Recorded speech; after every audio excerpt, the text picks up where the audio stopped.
Good morning बच्चों, मैं अभिषेक मिश्र, PGT chemistry.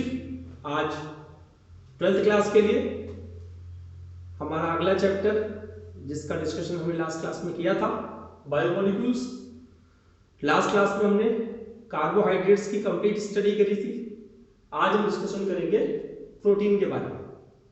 Protein किससे बना होता है, इसके इंपॉर्टेंस क्या है, इसके टाइप्स कैसे हैं, इसके बारे में कंप्लीट इंफॉर्मेशन। जैसा कि आप जानते हैं, प्रोटीन बॉडी बिल्डिंग के काम में आता है। कहते हैं ना, जिम वगैरह जो जाते हैं तो प्रोटीन शेक पीते हैं।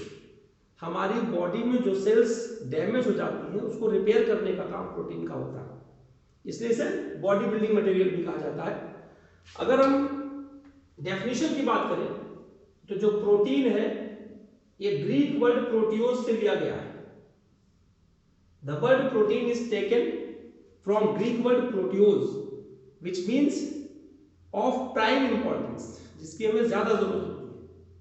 और कई सारी पॉलीपेप्टाइड चेन्स आपस में मिलती हैं, उसे पॉलीपेप्टाइड कहते हैं। और उसी पॉलीपेप्टाइड्स का दूसरा नाम प्रोटीन है। प्रोटीन का दूसरा नाम पॉलीपेप्टाइड्स है। और पॉलीपेप्टाइड्स जो सबसे बेसिक यूनिट होता है उसका, वो अमीनो एसिड होता है। Number of amino acids held together to lead the formation of polypeptide chains. और number of polypeptide chains consist, उसका मॉलिक्यूलर मास बढ़कर 10,000 एटॉमिक मास यूनिट से ज्यादा हो जाए तो उस स्ट्रक्चर को कहेंगे प्रोटीन। इस बात को समझिए आप। अमीनो एसिड जो है वो नॉर्मली अल्फा अमीनो एसिड होता है, प्रोटीन का जो मोनोमर होता है। हम कह सकते हैं कि proteins are the polymers of, chemically proteins are the polymers of alpha amino acid. इसके बारे में जानेंगे। Amine group CH R CH, ये अल्फा पोजीशन, अल्फा पे अमीनो लगा हुआ है। तो अमीनो ग्रुप अल्फा पोजीशन पर अमीनो है, और CH कार्बोक्सिलिक ग्रुप और अमीनो ग्रुप के कॉम्बिनेशन से अमीनो एसिड बनता है। और ये सबसे बेसिक अमीनो एसिड है। इस कंडीशन में अगर हम R को H मान लें, या समझिए R को अगर हम H मान लेते हैं, R is equal to H, तो ये जो अमीनो एसिड हो जाएगा NH2 CH2 CH।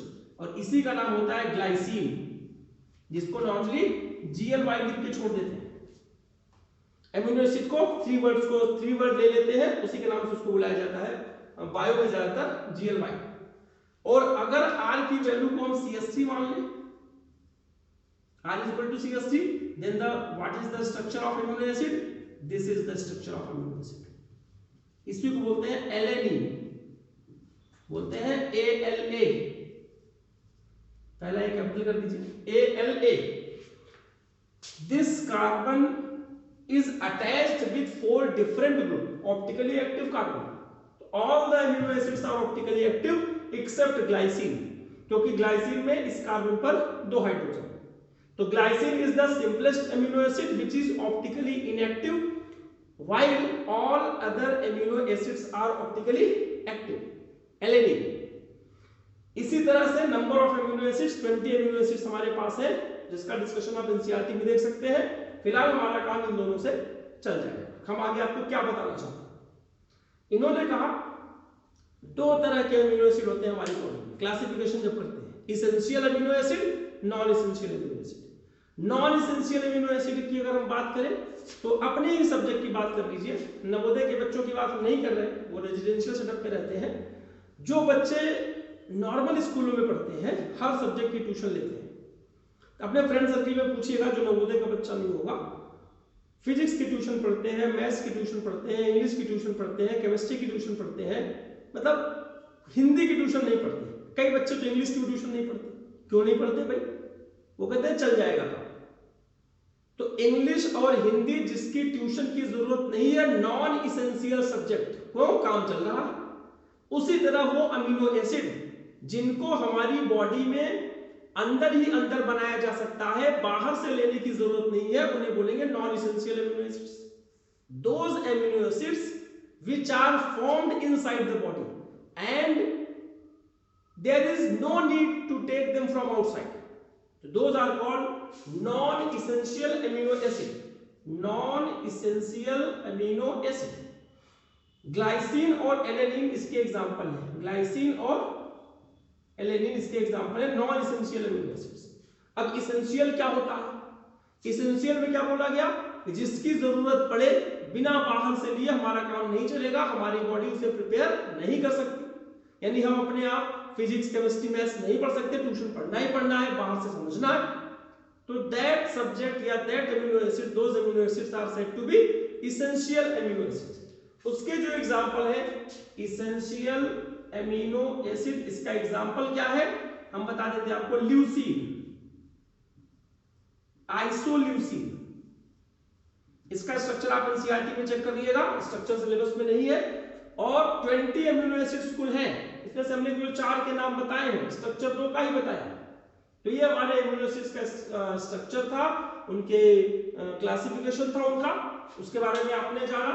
अब हम बात करते हैं कि अगर 2 एमिनो एसिड आपस में बने, फिर से अगर 2 एमिनो एसिड को रखकर आपस में जोड़ दिया जाए, जैसे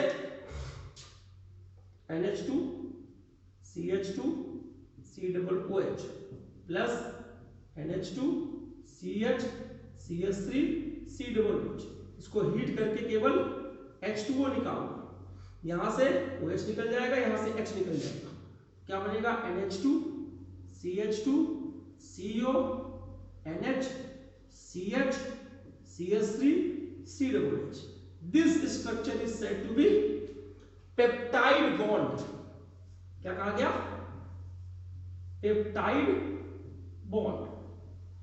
बॉन्ड को लिंकेज भी कहा जाता है। तो the amide linkage through which 2 amino acids are held together are said to be peptide bond या peptide linkage। अब इसमें 2 एमिनो एसिड है, इसलिए इसको डाइपेप्टाइड कहा गया।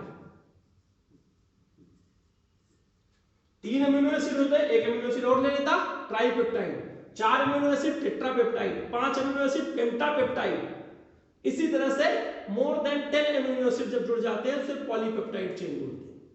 ये बात आप समझिएगा कि ये था आपका डाइपेप्टाइड का फॉर्मेशन, पेप्टाइड बॉन्ड की डेफिनेशन कि अमाइड लिंकेज को पेप्टाइड बॉन्ड बोलते हैं, जिससे 2 एमिनो एसिड आपस में जुड़ते हैं। उसी तरह कार्बोहाइड्रेट में मैं भूल गया ग्लाइकोसिडिक लिंकेज होती है। क्या होता है ग्लाइकोसिडिक लिंकेज? ये ऑक्साइड लिंकेज होता है through which 2 monosaccharides are held together.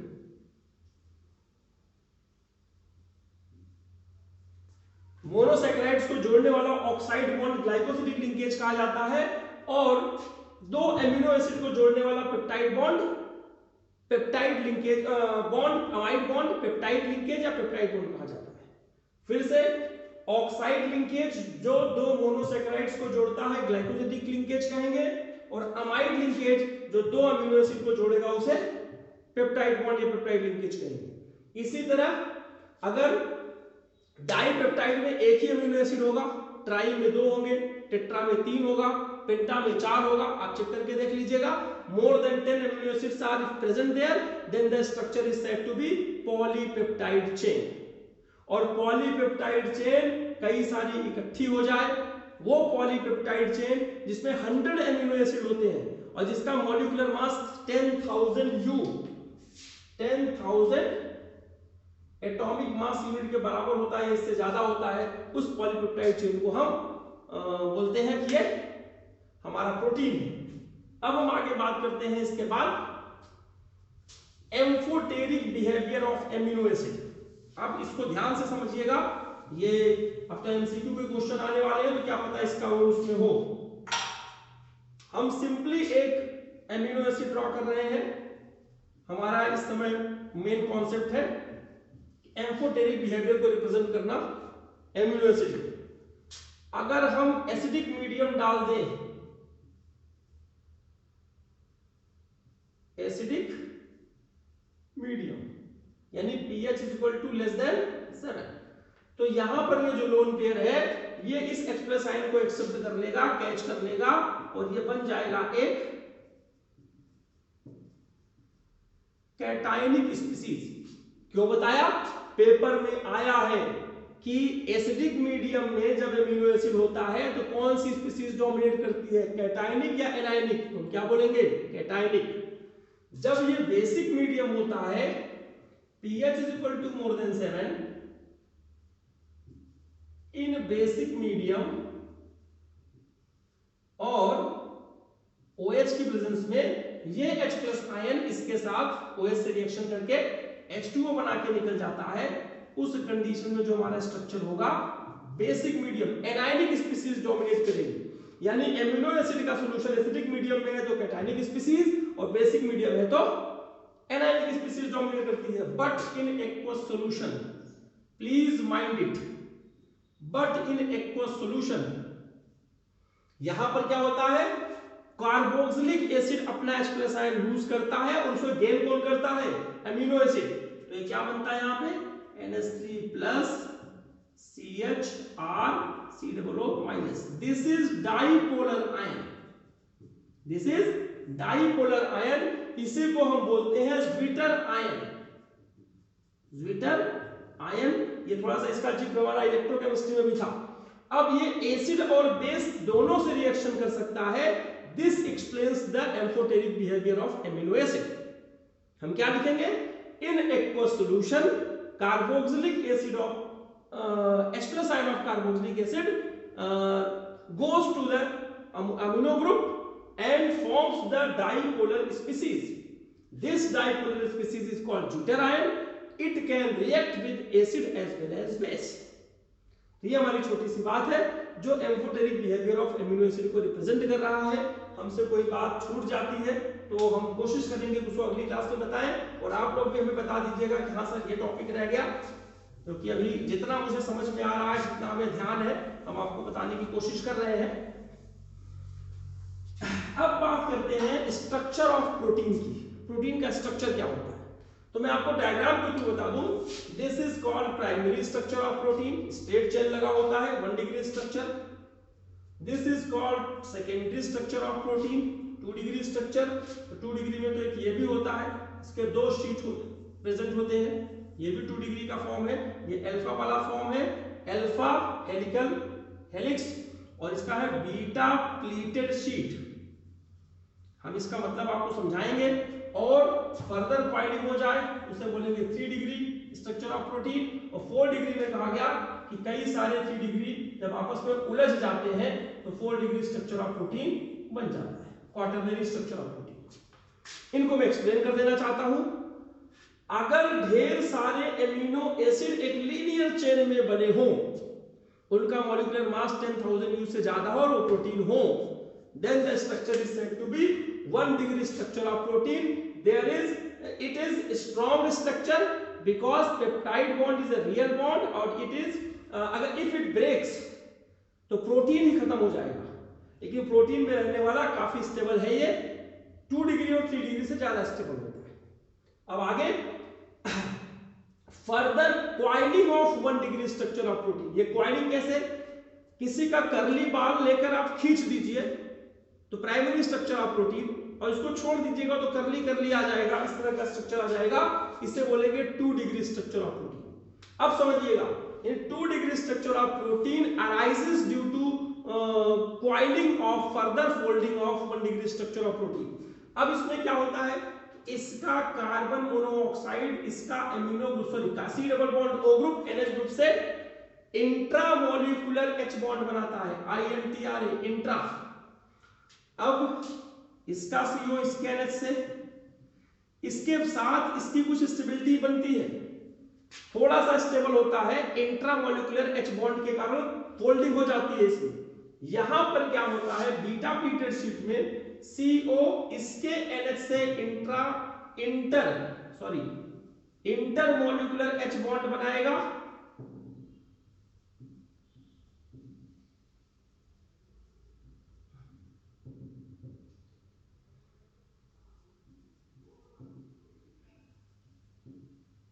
ऐसा स्ट्रक्चर। इंटरमॉलिक्यूलर H बॉन्ड बनता है, इसलिए ये बीटा प्लीटेड शीट के फॉर्म में हो जाता है और इसका स्ट्रॉन्गनेस इससे ज्यादा है क्योंकि यहाँ इंटरमॉलिक्यूलर H बॉन्ड है, यहाँ पर इंट्रा वाला थोड़ा वीक होता है। 2 डिग्री स्ट्रक्चर ऑफ प्रोटीन। और अगर हम बात करें तो हमारा egg albumin 2 degree structure of protein होता है। इसके बाद हम बात करते हैं 3 degree structure of protein. Further folding of 2 degree structure of protein arises tertiary structure of protein. मैं शायद गलत बोल रहा था, टर्सरी स्ट्रक्चर ऑफ प्रोटीन का एग्जांपल हमारा एग एल्बुमिन है, मायोसिन है, उन सब के बारे में बात करते हैं हम। तो इन्होंने कहा कि अगर इसमें इसकी जो स्टेबिलिटी है हाइड्रोजन बॉन्ड के कारण होती है, पेप्टाइड बॉन्ड के कारण होती है, ठीक है, स्ट्रक्चर जो होते हैं। और जो 4 डिग्री स्ट्रक्चर ऑफ प्रोटीन है, if number of peptide bonds, if number of polypeptide chains which is of 3 degree structure of protein एक दूसरे में उलझ जाए। घर में मम्मी होगी, बहन होगी, तो जब बाल को अपने निकालती हैं, बाल को संवारती हैं, तो उनके कंधे में देखना कई सारे बाल उलझे होते हैं, उनको सुलझाना जरा मुश्किल होता है।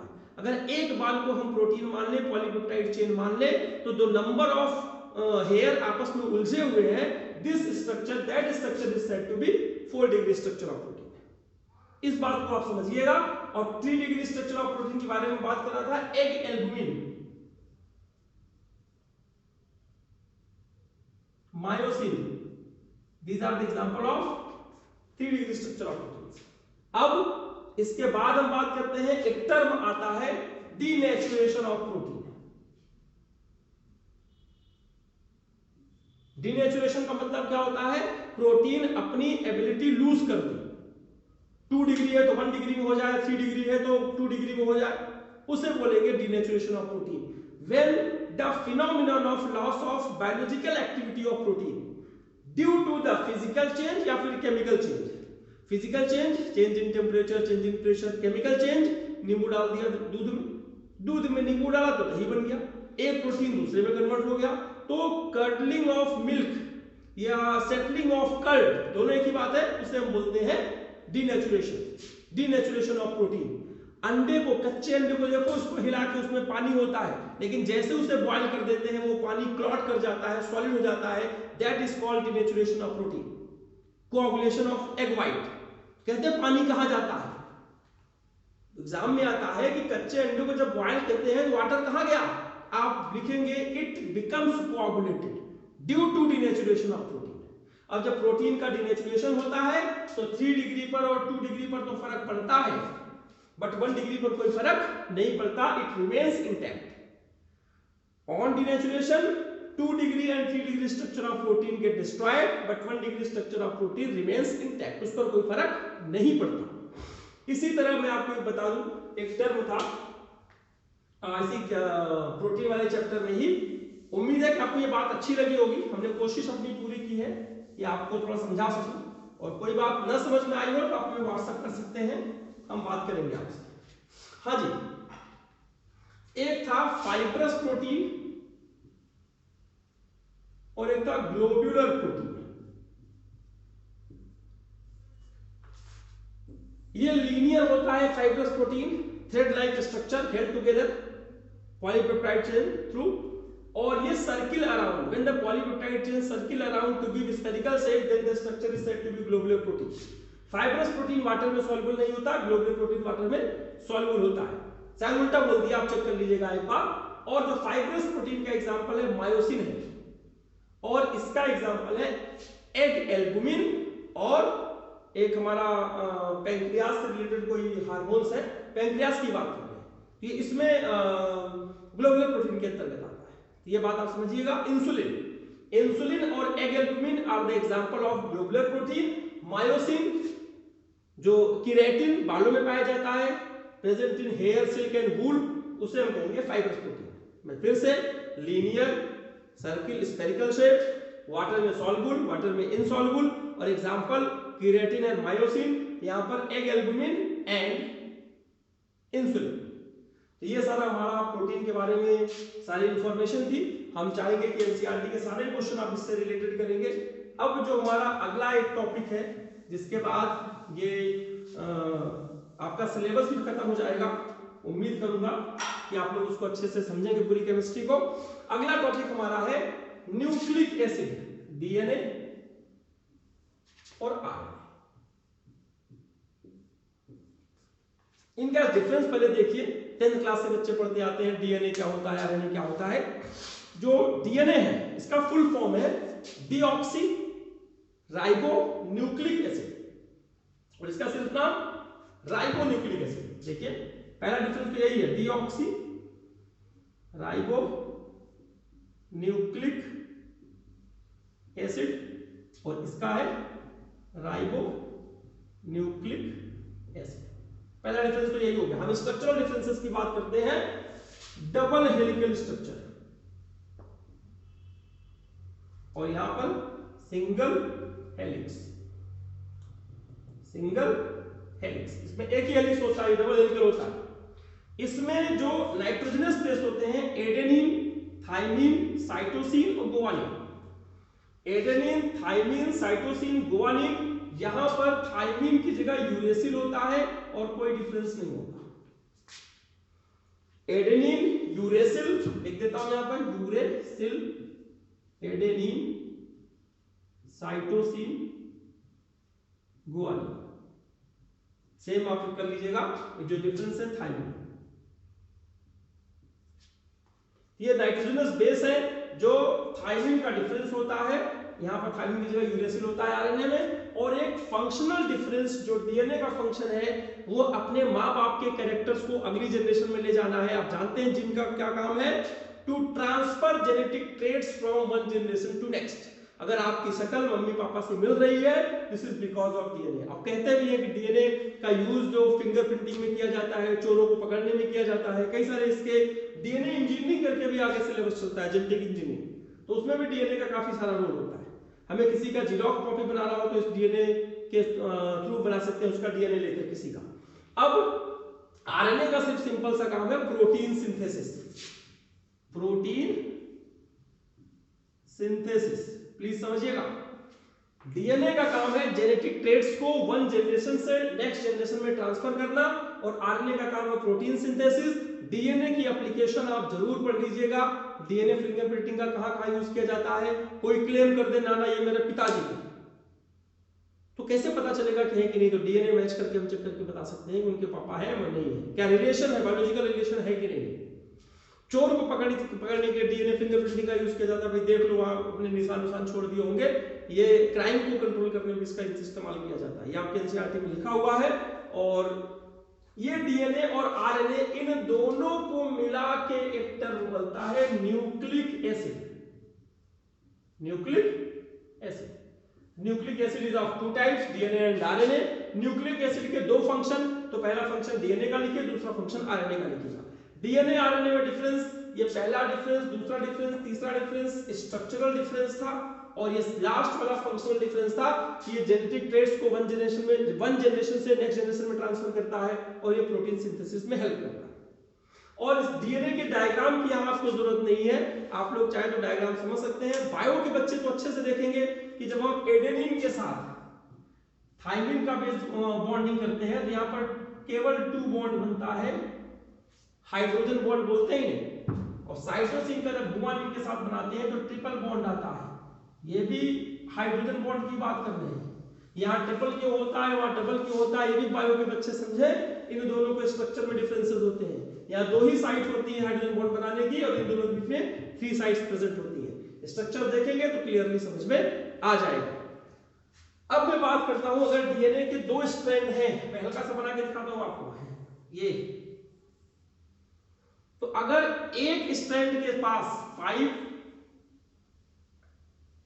3 5, यहां 3 ऊपर जाएगा 5, ये क्या डिनोट करता है कि अगर एक स्ट्रैंड में 15 टाइम्स ए होगा तो उसके दूसरे वाले स्ट्रैंड में 15 टाइम्स टी होगा। ये गारंटीड है, लेकिन ए कितना होगा ये कोई नहीं बता सकता। तो ये कह रहे हैं if one strand of DNA has 20 या 15 adenine, then second must is complementary. Next strand will must have 15 thymine. This means both the strands of DNA is complementary not identical. ये बात समझिएगा। और जब डीएनए की हाइड्रोलिसिस करते हैं, अगर हम डीएनए में पानी डाल दें तो क्या क्या निकलेगा वो देखिए। एक तो नाइट्रोजनस बेस निकल जाएगा। अब नाइट्रोजन बेस में चाहे एडेनिन निकल जाए, थायमिन निकल जाए, साइटोसिन निकल जाए, गुआनिन निकल जाए, फिर एक पेंटोज सुगर निकलेगा और प्लस फॉस्फेट ग्रुप निकलेगा, PO 4 पे 3 माइनस। तीन चीजों से मिलकर डीएनए का स्ट्रक्चर बना होता है, nitrogenous base, pentose sugar, phosphate group. और आरएनए की हाइड्रोलिसिस करके ऐसी कोई चीज निकालने की भी बात नहीं करेगी आपके सिलेबस में। मैं एक और बात बता दूं, नाइट्रोजनस बेस और पेंटोज सुगर को मिला देंगे तो बोलेंगे न्यूक्लियोसाइड, न्यूक्लियोसाइड SIDE, और इन तीनों को मिला लेंगे इसे बोलेंगे न्यूक्लियोटाइड, न्यूक्लियोटाइड। हम कह सकते हैं कि जो डीएनए का स्ट्रैंड है वो न्यूक्लियोटाइड है। अगर न्यूक्लियोटाइड में से फॉस्फेट हटा देंगे तो न्यूक्लियोसाइड हो जाएगा। तो ये आप समझिएगा, ये आपके काम की चीज थी। यहाँ पर हमारा 12th क्लास का सिलेबस कंप्लीट होता है। मैं उम्मीद करूंगा कि हमारे बच्चे इससे जरूर लाभ लेंगे और एक अच्छा सा नोट्स बना के रखेंगे अपने लिए और एनसीईआरटी के सारे क्वेश्चन सॉल्व करेंगे। अब मैं अपने अगले वीडियो में कोई ना कोई पेपर डिस्कशन करूंगा, कुछ पेपर आपको दूंगा ताकि आप उससे सॉल्व करते रहें। एमसीक्यू के क्वेश्चन बना के दूंगा ताकि आपकी प्रैक्टिस हो। और लास्ट में हम नेक्स्ट क्लास से, जब भी हमारी क्लास अगली होगी, अगला वीडियो बनाऊंगा, प्रैक्टिकल के बारे में बात करेंगे। थोड़ा सा कुछ प्रैक्टिकल आपको यहाँ पर अपने लैब में लाइव करके दिखाऊंगा। आप उसको देख सकते हैं कि प्रैक्टिकल कैसे किया जाता है। मैं अपनी पूरी कोशिश करूंगा। तो फिर से लास्ट में आज की क्लास हम यहीं खत्म करते हैं। उम्मीद करते हैं हमारे बच्चों का नया साल अच्छा बीत रहा होगा। कोरोना पर सब लोग विजय प्राप्त कर रहे होंगे, सोशल डिस्टेंसिंग का पालन कर रहे होंगे, मास्क पहन रहे होंगे और बिना जरूरत के वो घर से बाहर नहीं निकल रहे होंगे। तो इन्हीं सब उम्मीदों के साथ बाकी अगली क्लास में। Thank you.